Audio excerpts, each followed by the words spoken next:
last year, the government announced that there was a food crisis around the country, and they identified a number of people in the urban areas who were food insecure.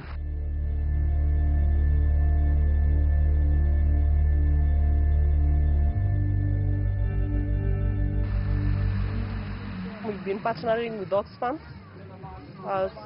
since last year in a food security project, whereby our main role was to help the community identify the target group and the beneficiaries for the food security project. We arranged for focus group discussions with the community people, told them what the project was all about, and together they were able to identify the people who should benefit from this project. We were able to identify 3,000 households. Tumiwa pesa sasa tunakuwa kuchimba huko kwa reli. Mimi naona nikipata hiyo pesa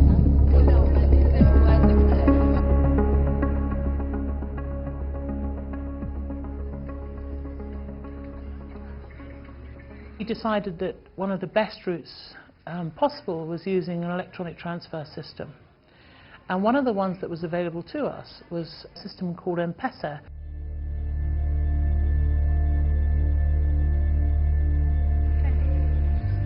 The reason that we chose this is not only because it's the most appropriate and a fairly cost-effective way of getting money out to our recipients, but also because it's a platform for exit.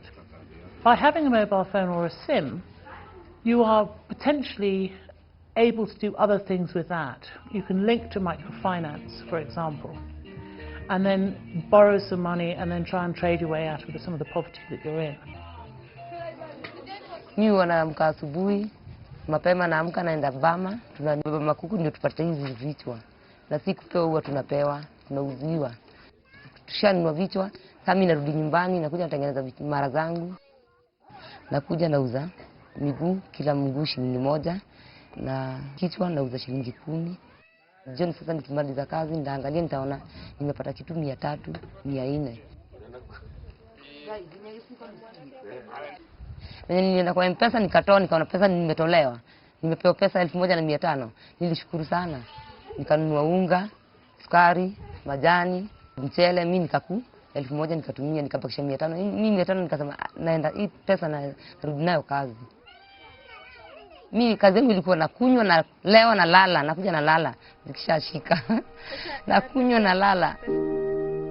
If you've got a child-headed household, or a household with perhaps some challenges in terms of responsibility through alcoholism or drug use or whatever, then in order to make sure that that particular family unit or household gets the sustenance they need, which is, you know, it may not be best to give them a pile of cash.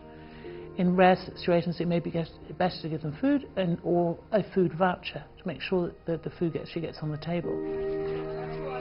There are some people who've just fallen into this poverty trap that essentially just need a leg up.